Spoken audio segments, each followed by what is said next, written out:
El crecimiento económico está asociado habitualmente a un supuesto aumento de la riqueza. Sin embargo, uno de los pilares de este crecimiento es la sobreexplotación de los recursos naturales. La crianza de salmones pareciera ser, a simple vista, generadora de crecimiento y riqueza al trabajar con un recurso renovable, dar empleo y producir ingresos de divisas para el país. Pero, ¿será esta actividad productiva realmente inofensiva para el medio ambiente? ¿Puede la producción de salmones constituirse en una real fuente de desarrollo económico para el país, para las regiones en que se le explota y para los trabajadores que laboran en esta industria?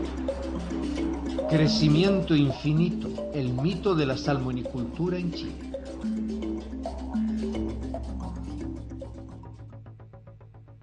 El cultivo del salmón nace a comienzos del siglo XX, pero solo en los últimos años se produce su auge en Chile. Este auge se debe al aumento de la demanda mundial del salmón, de las buenas condiciones geográficas y ambientales que hay en Chile, al bajo costo de la mano de obra nacional y regional, además de las garantías económicas y tributarias que ofrece el Estado chileno a los inversionistas nacionales y extranjeros. Así, Chile ha logrado convertirse en el primer productor y exportador de trucha y el segundo de salmón, después de Noruega a escala mundial. Solo durante el año 2000 se embarcaron más de 200.000 toneladas de salmón, las que reportaron 973 millones de dólares por concepto de retorno de las exportaciones, casi cumpliendo con la meta fijada de 1.000 millones de dólares. Esta cifra representó un incremento del 19% respecto de 1999. Realmente Chile tiene un gran potencial en la acuicultura. Chile realmente tiene mucho más agua que tierra, y en ese sentido, para todas las que son las especies de agua fría, dentro de las cuales está el salmón y la trucha, sin duda tiene unas grandes proyecciones y un gran potencial de crecimiento. Nosotros hemos pensado que para el año 2010 la industria del salmón podría llegar a exportar aproximadamente unos 3.000 millones de dólares totales de exportación, y esto básicamente en base, uno, a un aumento de la producción, pero más allá también a un aumento de los productos de valor agregado que la industria le está dando. La actividad acuícola se desarrolla y crece. La industria del salmón genera riqueza, pero ¿dicha riqueza implica realmente mejoramiento y desarrollo en la calidad de vida para las personas que en ella laboran? ¿Para quienes viven en las regiones donde se genera y para el país en su conjunto? ¿Cuál es el beneficio país de esto? ¿El beneficio económico país de esta actividad? Ahí es donde asaltan mucho las dudas. Primero, se pagan bajos salarios. Segundo, no conocemos cuál es el impacto y el beneficio desde el punto de vista de mayor educación, mayor salud, mayores viviendas, mayor complejidad de la mano de obra que está contratando. Entonces, desde esa perspectiva, esta industria deja mucho que desear. Esta industria genera importante ineficiencia económica, y lo único que puede uno rescatar de esta actividad es que es una estrella económica desde el punto de vista financiero que tiene bastantes falencias desde la racionalidad económica y obviamente desde la racionalidad ambiental.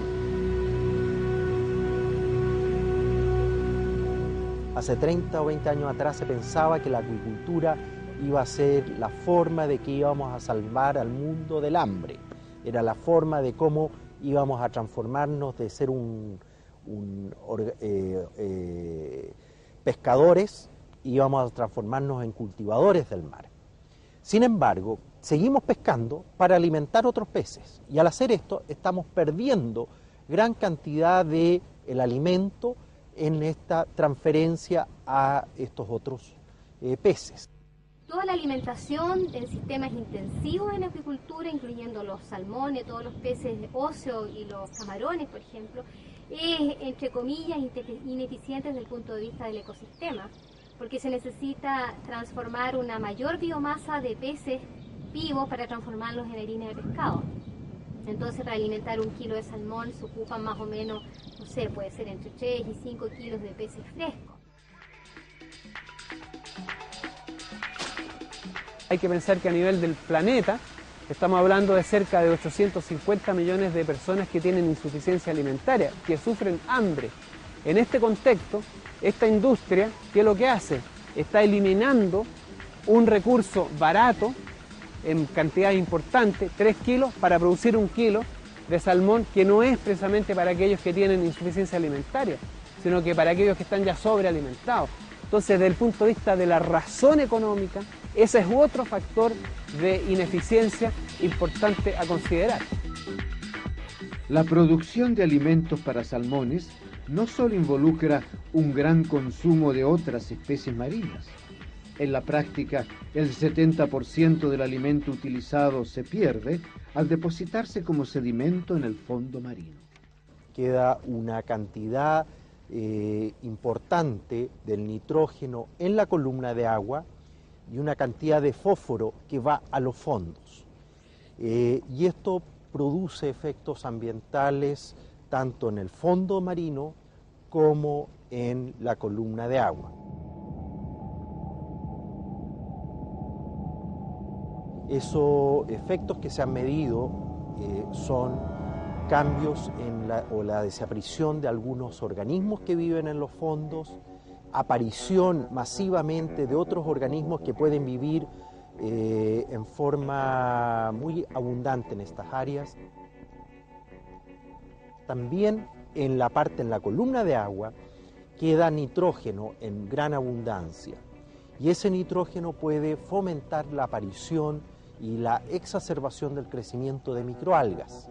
Esas microalgas, al crecer, pueden producir lo que se denomina un proceso de eutroficación. Eso aumenta la densidad de estos organismos en la columna de agua y con ello cambia la calidad del agua. A su vez, también hay algunos reportes de que algunos de estos organismos que aparecen en estas condiciones son organismos que producen mareas rojas.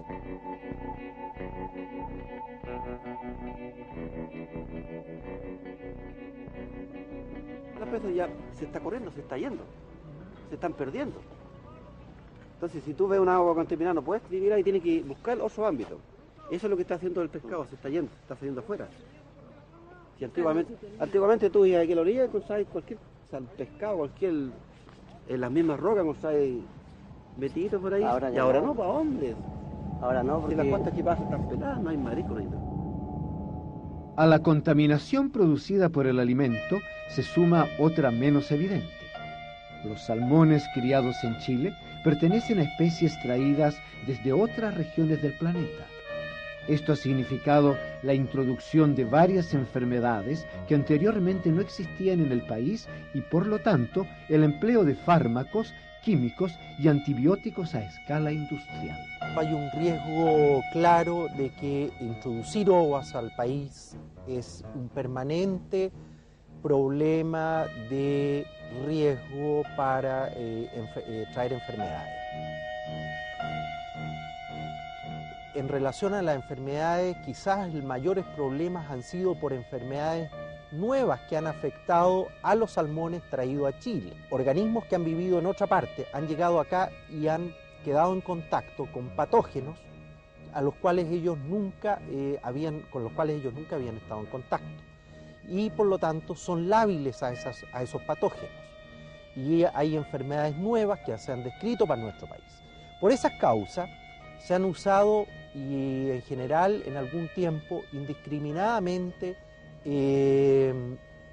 algunos compuestos para combatirlo, antibióticos. En el caso de flavobacterias usamos antibióticos, algunos químicos como cloramina T, por ejemplo, para prevenir, que básicamente provocan un daño a la branquia básicamente de los peces y en algunos casos también afecta al riñón o algún órgano interno, digamos. En esos casos tenemos que usar ya un antibiótico oral, digamos. ¿Cuál es el problema? La liberación de antibióticos a la naturaleza produce de que las bacterias naturales que están ahí empiezan también a sufrir los efectos. Esas bacterias mueren, los antibióticos lo que causan muerte de bacterias. Sobreviven las que son resistentes y por lo tanto nosotros podríamos estar inadvertidamente haciendo de que cada vez tengamos que requerir más antibióticos para poder combatir las bacterias que son patógenas, porque estamos continuamente seleccionando solamente las más resistentes. La otra cosa que llama la atención es que hay distintos otros organismos que afectan al cultivo de salmones en Chile. Hay hongos, hay parásitos, y normalmente en el hemisferio norte a ya les han encontrado algunos compuestos, pero algunos de estos compuestos son tóxicos. Algunos de ellos no es posible ya venderlos en Chile. Por ejemplo, el verde de malaquita. No obstante, el verde malaquita puede comprarse a través de otros nombres y puede seguir siendo usado.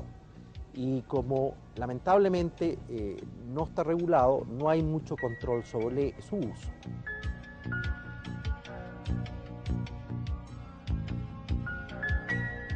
El verde malaquita es una sustancia que está prohibida porque es altamente tóxica, pero nosotros sabemos que es una sustancia que se está utilizando. No hemos podido verificar exactamente en qué condiciones, cómo, en qué cantidad, pero sabemos que sí se utiliza. Pero no solo la contaminación con fármacos, fecas y alimentos está afectando a las especies nativas, también lo hace el propio salmón. Puesto en libertad voluntaria o accidentalmente, es un tremendo depredador de las especies nativas. Además, compite con ellas por alimento y lugares donde vivir.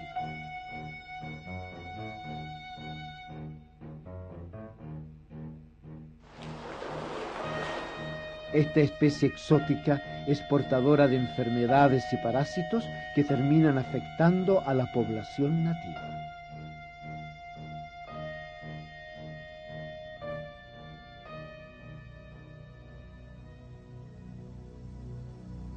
Al impacto ambiental que la crianza de salmones por sí produce, es necesario añadir el impacto que provocan las personas que administran estas actividades. La abundante presencia de salmones atrae a aves y animales cazadores. A pesar de la prohibición de matarlos, los lobos marinos son diezmados como una desmedida forma de defensa por parte de algunos productores de salmón.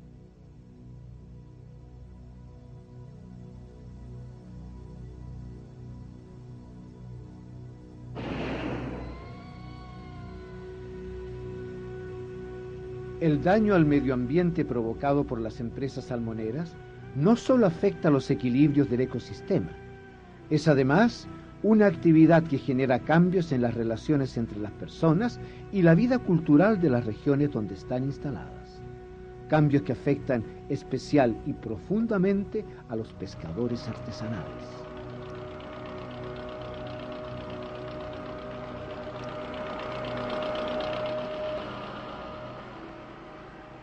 Pesca artesanal y salmoneras, un conflicto de intereses.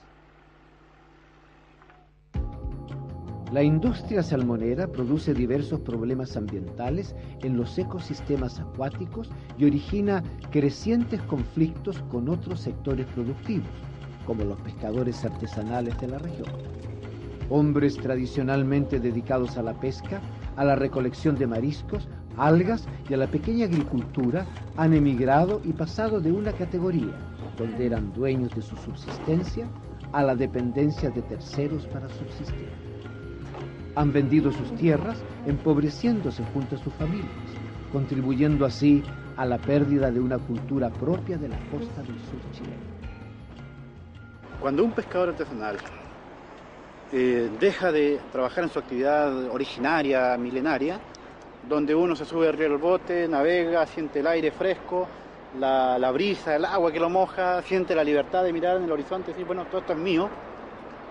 Lo sacan de esa cultura que trae en la sangre y lo meten en una balsa jaula, donde le ponen un patrón, donde le ponen un sueldo y donde le ponen un horario.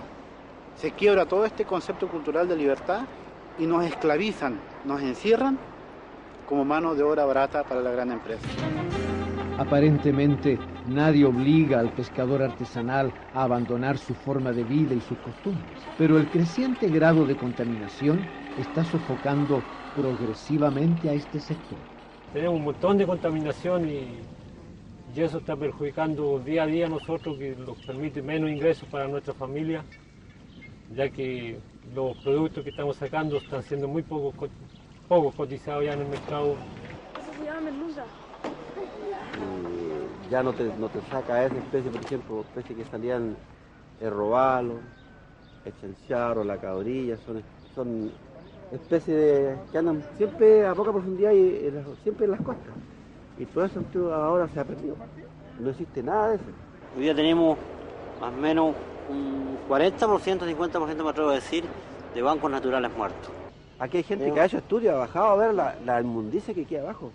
Esos alimentos, todas esas cuestiones que queda botado ahí, rumas y rumas. Entonces ellos al año se cambian los lados para que según ellos se descontamine eso. Pero eso no contamina. Se descontamina, pero ¿dónde se va? ¿La marea se lo lleva a dónde? Al sector de producción de... Está el pescado, está el marisco, todas esas cosas. Aquí hay una entidad responsable que se llama Servicio Nacional de Pesca, quien tiene la primera misión de cautelar de que no se entreguen concesiones sobre los bancos naturales. La ley de pesca es muy clara, muy precisa en el sentido de decir que no se podrán entregar concesiones sobre bancos naturales. Sin embargo, la muerte de los bancos naturales, uno lo puede ver en la práctica, se debe precisamente a la gran contaminación que han generado estos sectores salmoneros. No es tan así porque hay criterios para poder instalarse sobre bancos naturales. Ahora, efectivamente, tenemos que seguir trabajando con los pescadores artesanales y los mismos acuicultores para ver cómo seguir expandiendo las áreas y que sean acuerdos. Si las cosas en conflicto al final siempre salen peor que cuando son en acuerdo. En otros lugares como Noruega, el año 2001 solo se dieron 35 nuevas concesiones de acuicultura, todas ellas pequeñas y con un fuerte control sobre el impacto en el medio ambiente. En Chile se concedieron en el mismo año 223 concesiones.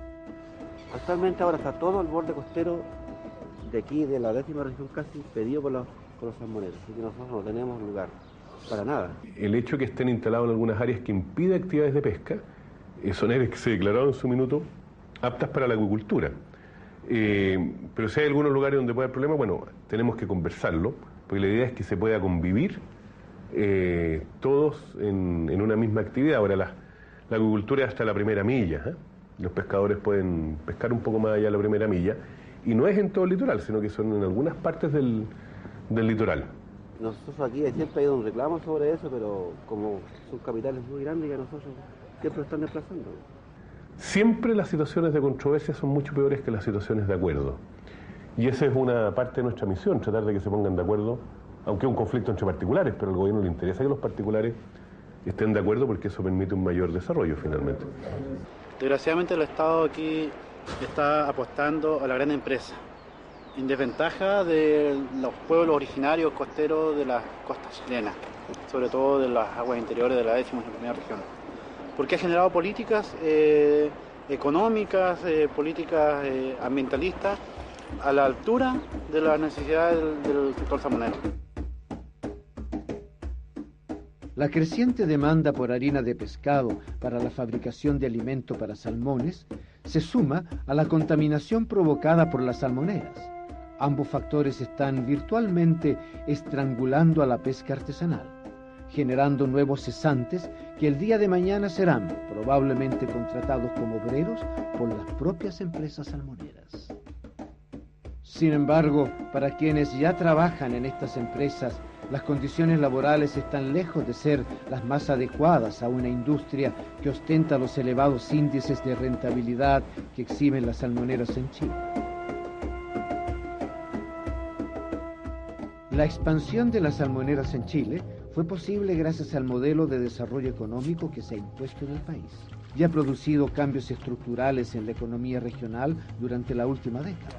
Sin embargo, estos cambios no se caracterizan por su aporte en salarios, cuya evolución es altamente regresiva, ni por su contribución al mejoramiento de la calidad de vida, que finalmente ha sido escaso y particularmente dudoso en la 10ª región y en el país. En cuanto al empleo, en la última década, por cambios tecnológicos se ha despedido a cerca del 40% de los trabajadores, evidenciando así que la riqueza generada por la industria salmonera no llega a los principales creadores de ella, sus trabajadores, que laboran en condiciones extremas, recordando los comienzos de la industrialización con largas jornadas donde hay que estar de pie realizando un trabajo repetitivo y monótono, con bajas temperaturas y precarios elementos de protección. Bueno, yo no tengo cifras exactas sobre el nivel de ingreso de quienes trabajan en la industria, pero bueno, Chile es una economía de mercado, esto genera bastante empleo. En materia de ingreso yo creo que la competencia con otros empleos en otras áreas puede hacer que en el futuro pueda mejorar un poco el nivel de ingreso de los trabajadores de la industria, pero no tengo cifras comparativas de cuál es el nivel de ingreso de quienes trabajan en la industria. Lo que sí es que mucha gente trabaja en la industria, o sea, el aporte que hace la 10ª y la 11ª región es muy importante en materia de empleo. Que la actividad salmonera ha creado muchos puestos de trabajo en esas regiones es una afirmación común, pero no está sustentada por ninguna cifra confiable y nada se dice acerca de la calidad y estabilidad del trabajo. Por su parte, los trabajadores tienen mucho que decirnos sobre los problemas que esta industria les ha generado. Muchas veces la gente, caletas de gente se han enfermado porque hay muchas veces en las plantas hay turbinas. No sé si entiende lo que es una turbina, es una cosa que da aire. Entonces muchas veces te llega al cerebro, las manos, te enfermas de las manos, de las piernas, qué sé yo, la espalda, porque todo eso te perjudica el frío. Y si tú le pides a un mando medio que por favor quiero salir un rato para afuera, no te lo van a aceptar. Solamente quiere que trabajes. Uno está trabajando abajo con -1, 0 grados, entonces ellos no lo consideran baja porque las condiciones ambientales de esta región son bajas. De repente nosotros, por ejemplo, trabajamos con horas trabajadas. Si tú vas 10 minutos al baño, 10 minutos te cortan en tu bono, estás perdiendo como 500 pesos por ir al baño. O sea, ¿qué hace? Las personas no van al baño. Se paga para ir al baño. Claro, sí. Las personas no van al baño porque van a perder bono. Y tú no vas al baño cuando sientes la necesidad de ir al baño, sino que vas cuando el supervisor, o cuando el supervisor determina que ya ahora tú puedes ir al baño. Y es por eso que después vienen los problemas de cistitis, retención urinaria y todo el asunto, porque hoy hay mujeres que pasan 2 horas, 3 horas y no pueden bajar al baño.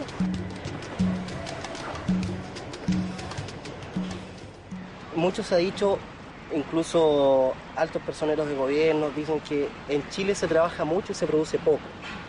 Pero nadie se ha puesto a pensar el por qué esta baja productividad o el por qué la desmotivación o el por qué los índices de productividad de los trabajadores son de repente bajos.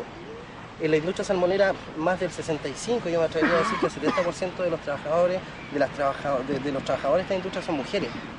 Entonces nosotros tenemos una ley, una legislación que protege entre comillas al menor desde el día que nació hasta los 2 años. Y después tú lo mandas al colegio recién a los 4, a los 5 años. Entonces, ¿qué pasa con tu hijo en ese lapso, entre los 2 y los 5 años? Yo los dejo solos en mi casa. Ellos van al colegio en la mañana y después de 12, mientras yo llego, ellos están solos en la casa. Lo dejan encerrado, el niño, tú te vas a trabajar a las 8 de la mañana, vuelves a almorzar en las empresas donde tú puedes salir a almorzar a las 12, el niño ya anda jugando solito, tú le das almuerzo, te vas a trabajar y te vuelves a las 4. ¿Te das cuenta? Entonces, cómo tú le vas a pedir concentración y productividad a esa dama, a esa mujer? Es imposible. Ninguna trabajamos tranquila porque todos estamos pensando qué pasará en mi casa. A veces nos pasan los llamados de teléfono, a veces no. La empresa cuando tiene mucha producción, ni siquiera nos pasan el llamado de casa, que si nos avisan se enfermó un niño. Entonces tú estás sometido a presiones de producción, presiones porque tu hijo está en la casa solo encerrado, ¿ya? Y tú caes en una depresión. Nosotros tenemos, al menos en la empresa donde yo trabajo, niveles de depresión en las damas que son alarmantes. Pero ¿quién se preocupa de eso? ¿Quién dice, oye, ¿por qué estará pasando este asunto? ¿A qué se ve este fenómeno? Nadie se hace esa pregunta. Y mientras nadie se haga esa pregunta, el asunto va a seguir tal y cual está, y los niveles de productividad tampoco van a ser los óptimos. Sí, el empresario tiene que darse cuenta que para que el trabajador produzca tiene que estar bien. Luego de 2 décadas de vertiginosa expansión productiva, con crecimientos cercanos al 15% anual, la industria del monocultivo intensivo de salmón en Chile viene produciendo más de 200.000 toneladas anuales de salmones y truchas por un valor cercano a los $1.000 millones. Sin embargo, la región de los lagos, la cual concentra el 90% de la industria salmonera, continúa siendo una de las 3 más pobres del país. Según datos oficiales, un 29% de la población de la región es pobre y un 39,5% de los niños y jóvenes menores de 18 años viven en condiciones de miseria. Nosotros siempre comentamos eso con los demás, o sea, con la gente que trabaja en las plantas, dirigentes sindicales. La industria salmonera ha crecido cualquier cantidad, pero no así los trabajadores. O sea, los trabajadores estamos igual como empezamos prácticamente. Si no fuera porque si un año es 90.500, el otro año 105, ellos van a pagar lo que ellos, o sea, lo que estipule la ley que paguen de ingreso mínimo lo va a pagar el empresario. Y eso se suma muchas veces en las plantas nuestras, que el ingreso mínimo lo hacen con los bonos de producción. Y en algunos casos lo han hecho hasta con la gratificación. Chile es un país con mala distribución del ingreso. Entonces ahí lo que quizás requerimos son políticas más generales de mejor distribución del ingreso, pero uno no le puede pedir a un sector que resuelva los problemas del país que son más generales, ¿eh?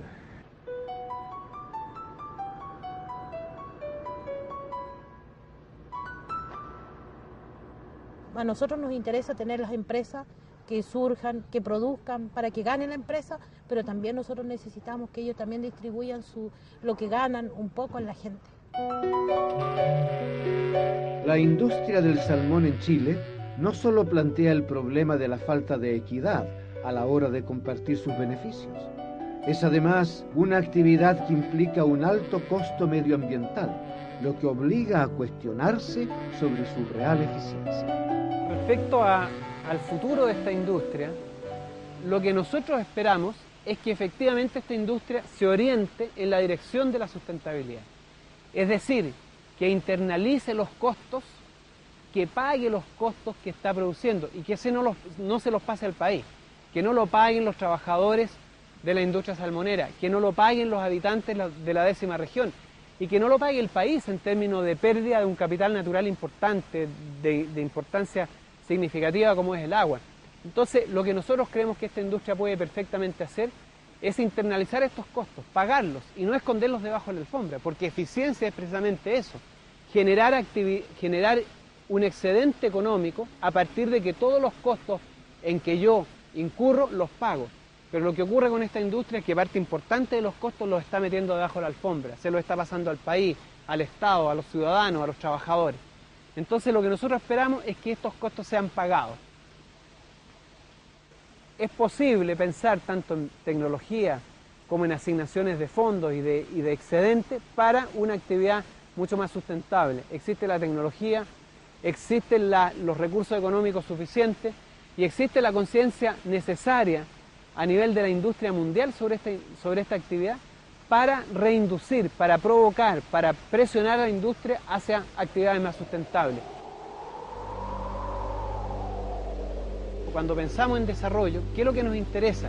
Equilibrios ambientales, equilibrios ecológicos. Los equilibrios ecológicos son los que nos permiten a nosotros pensar a futuro la posibilidad de seguir generando los bienes, seguir generando las condiciones materiales para una vida mejor. Eso es sustentabilidad. Pero no solamente desde el punto de vista material, sino que también desde el punto de vista no material, del punto de vista de aquellos bienes que le son necesarios y beneficiosos para el espíritu humano. No solo de pan vive el hombre, también necesita cultura, necesita poesía, necesita música, necesita inteligencia, necesita pensamiento complejo. Esa mirada, eso es sustentabilidad.